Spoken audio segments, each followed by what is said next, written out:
त्रैलोक्याधिपतिं रौद्रं सुरसिद्धिनमस्कृतम् उन्मत्तभैरवं नत्वा पृच्छत्युन्मत्तभैरवी व्योमवक्त्रं महाकायं प्रलयाग्निसमप्रभम् अभेद्यभेदकं स्तौमि भूतडामरभैरवम्।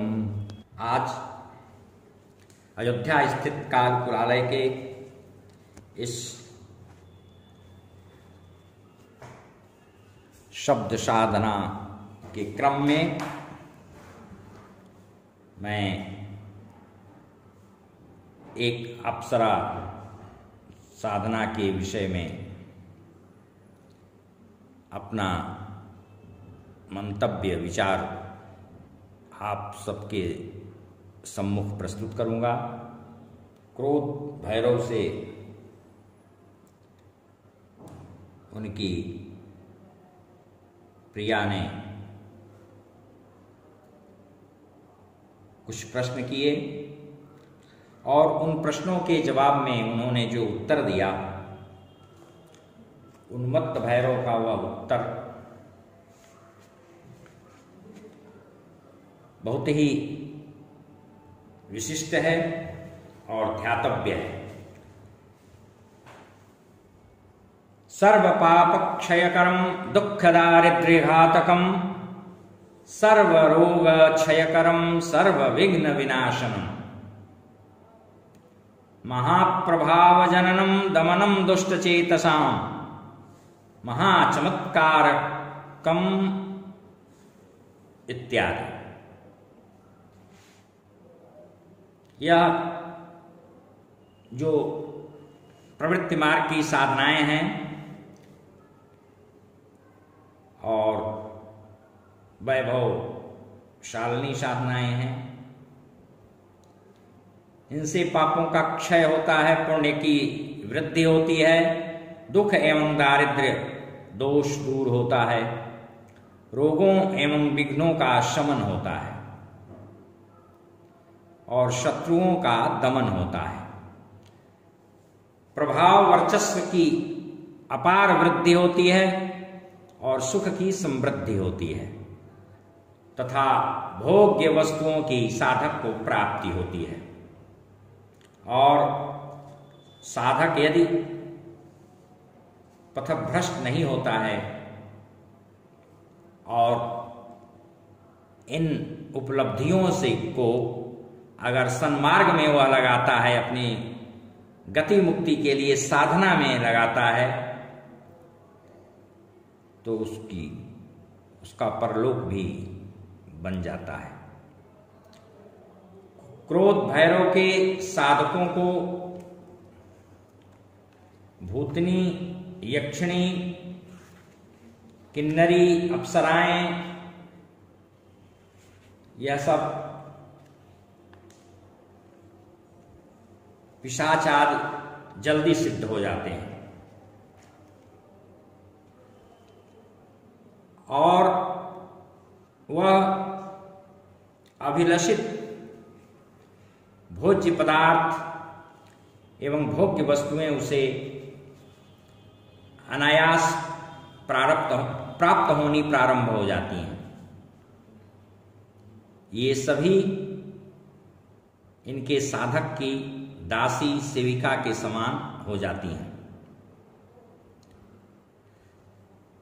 आज एक अप्सरा की विधि विधा आपके सम्मुख प्रस्तुत करने जा रहा हूं, लेकिन अप्सरा या यक्षिणी की साधना करने के पहले भलीभांत भूत भविष्य वर्तमान का विचार साधक को कर लेना चाहिए कि उसका चरित्र सुदृढ़ हो और अपने चरित्र पर उसको भरोसा हो। और साधना काल में या सिद्धि के पश्चात वह अपने शरीर का स्पर्श, साधना काल में तो बिल्कुल ही नहीं, किसी से शरीर का स्पर्श न कराए, विशेषकर किसी महिला से, स्त्री से,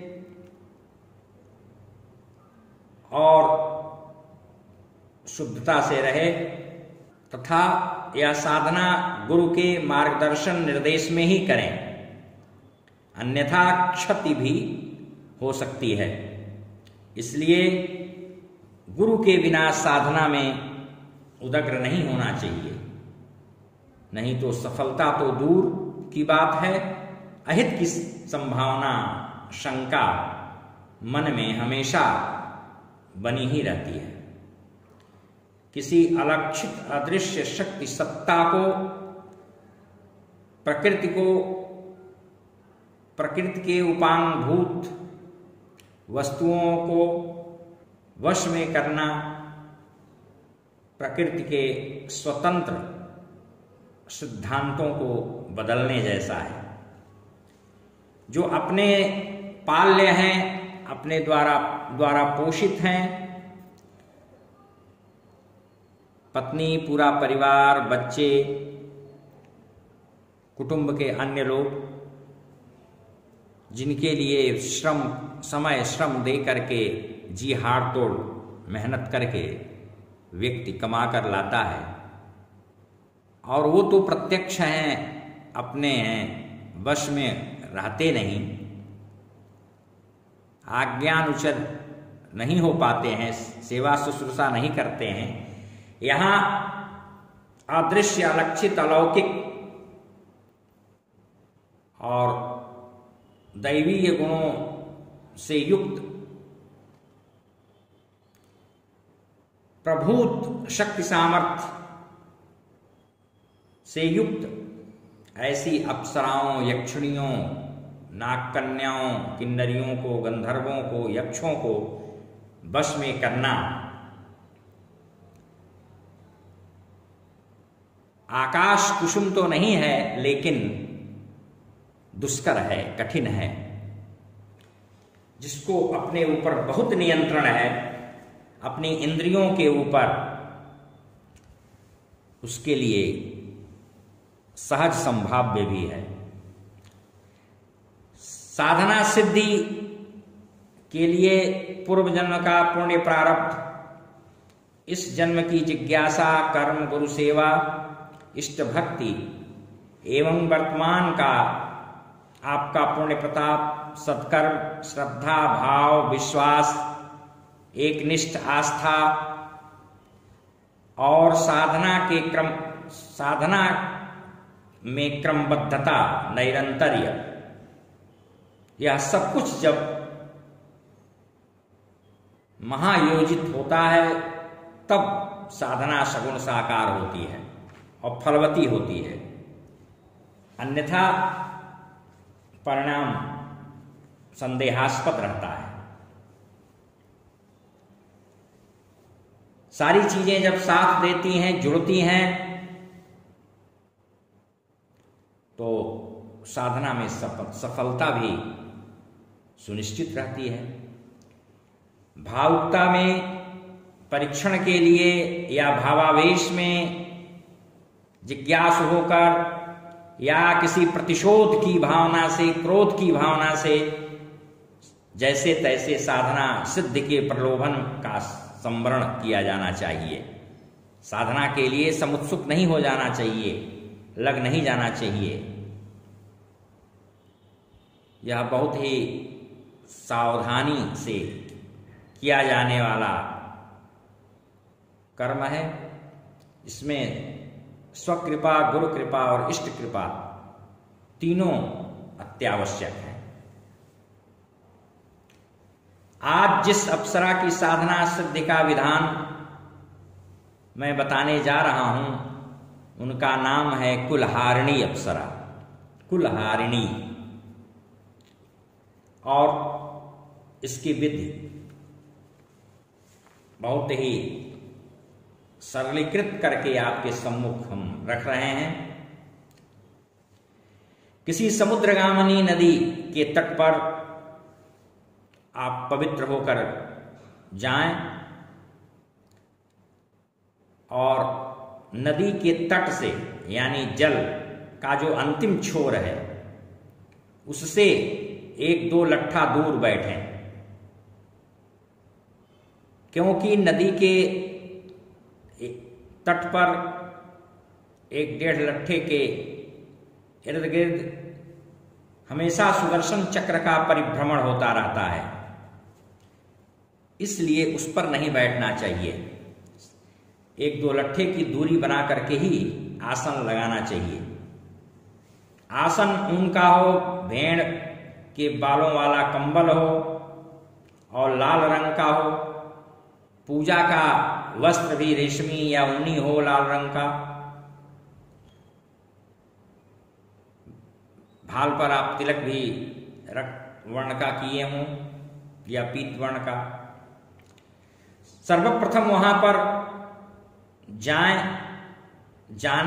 इसके पहले मुख्य साधना प्रारंभ करने के पहले महामृत्युंजय मंत्र और यक्षराज कुबेर का मंत्र कम से कम 21,000 अवश्य जप कर लें। अगर संभव हो सके तो क्रोध भैरव का भी थोड़ा सा जप कर लें, थोड़ा ही सही। और महामृत्युंजय कुबेर का कम से कम 21,000। तत्पश्चात आप अप्सरा की साधना में लगें, संलग्न हो, श्री गणेश करें।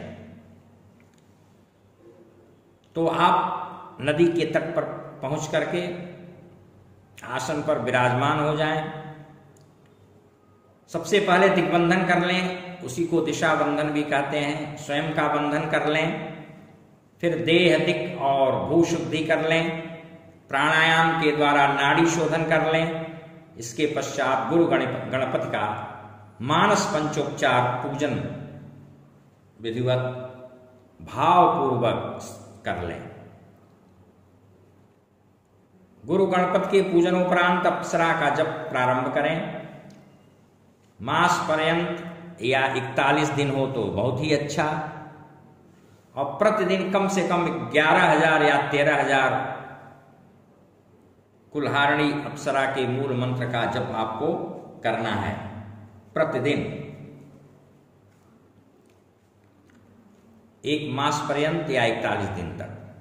जप के लिए मूंगा का माला या रुद्राक्ष की माला, अभाव में देवी चंदन की माला भी काम चल सकता है। अनुष्ठान की जिस दिन पूर्णता हो, अंतिम दिवस जो हो, उस दिन बढ़िया सा अच्छा सा सुगंधित धूप प्रज्वलित कर लें, और इतनी मात्रा में रखें कि जब तक आपको जप करना है तब तक धूप पर्याप्त जलता रहे, और रात्रि में पुनः जप करें, और महानिशा तक जप कार्य करना है। महानिशा 2:30 बजे तक होती है। यह रात्रिकालीन और एकांतिक साधना है, जहां साधना आपको संपन्न करना है वहां अन्य कोई कभी भी किसी दिन भी न रहे। उस अंतिम दिन लाल चंदन का घेरा बना लें और एक पात्र रख लें। उस घेरे में पात्रा साधन कर लें। पात्र ताम्र का हो, लाल चंदन उसमें डाल लें, गुलाब केवड़ा का जल डाल लें, गुलाब या लाल कनेर का पुष्प डाल लें, और वह पात्र जल से भर लें। उसको अर्घ के रूप में आप स्थापित कर लें, रख लें, और जब आपकी अभीष्ट अप्सरा प्रत्यक्ष हो, प्रकट हो, तो सर्वप्रथम उसे अर्घ्य अर्पित करें। कुशा की पवित्री के स्थान पर सोने की रिंग अंगूठी दाएं हाथ की अनामिका में और बाएं अनामिका में चांदी की प्लेन रिंग धारण कर सकते हैं। साधना काल में तो निश्चित रूप से गले में रुद्राक्ष की माला हमेशा आप पहने रहें, और साधना काल में अल्प सुपाच्य शुद्ध सात्विक भोजन फलाहार या हविष्यान करें। संसार की स्त्रियों से पूरी तरह दूर रहें और यह साधना वही लोग कर सकते हैं या वही लोग करें जिनके पास पत्नी ने या प्रेयसी प्रेमिका न हो और जिनका संसार की अन्य किसी भी महिला से किसी प्रकार का शारीरिक संपर्क संबंध न हो। यह नियम सभी अप्सराओं की साधना में अनिवार्य रूप से लागू होता है, पालनीय नियम है। प्रमाद या कपटाचार, मिथ्याचार, भ्रष्टाचार, व्यभिचार करने पर निश्चित रूप से प्राणांत हो सकता है। इसलिए कठोरता के साथ नियम निर्देशों का हमेशा विधिवत पालन करें। मनसा वाचा कर्मणा भाव से निश्चित अवधि में प्रत्यक्ष प्रकट न होने पर साधना को 3 माह तक बढ़ा दें। और प्रत्यक्षीकरण के अन्य भी उपाय हैं। आप गुरु से ज्ञानार्जन करके आवश्यकता अनुसार जानकर उनका भी यथासाध्य क्रियान्वयन प्रयोग कर सकते हैं, जिससे जल्दी सिद्धि लाभ हो, अभिष्ट सिद्ध हो। अर्घ्य प्रदान करने के पश्चात कुल्हारणी अप्सरा साधक पर प्रसन्न होकर उसकी वशीभूत हो जाती हैं और भार्या यानी पत्नी बनकर उसकी सेवा करती हैं। प्रतिदिन स्वर्ण मुद्राएं देती हैं। सिद्ध द्रव्य, रसायन एवं अन्य स्वास्थ्यवर्धक विविध द्रव्य अवलेह पदार्थ लाकर साधक को प्रदान करती हैं। अप्सराओं से, यक्षिणियों से सशरीर संभोग करने पर, मैथुन करने पर साधक का शारीरिक क्षय नहीं होता है। और कुल्हारणी अप्सरा पूरी तरह से अकेले साध्य होने पर, साधित होने पर, किसी अन्य की पूजा साधक यदि न करता हो, केवल इन्हीं की समर्पित होकर के मनोयोग से पूजा करता हो, तो सशरीर स्वर्ग तक भ्रमण कराने की शक्ति, सामर्थ्य, क्षमता इनमें विद्यमान है। यह थोड़ा विशेष साधना होने पर, लंबी साधना होने पर और प्रगाढ़ विश्वास श्रद्धा होने पर ही यह संभव है। आप अहर्निश इन्हीं का अत्यधिक भजन करते हो तो दीर्घकालिक आपका इनसे संपर्क संबंध हो और पूर्ण समर्पित हो, तभी ऐसा संभव हो सकता है।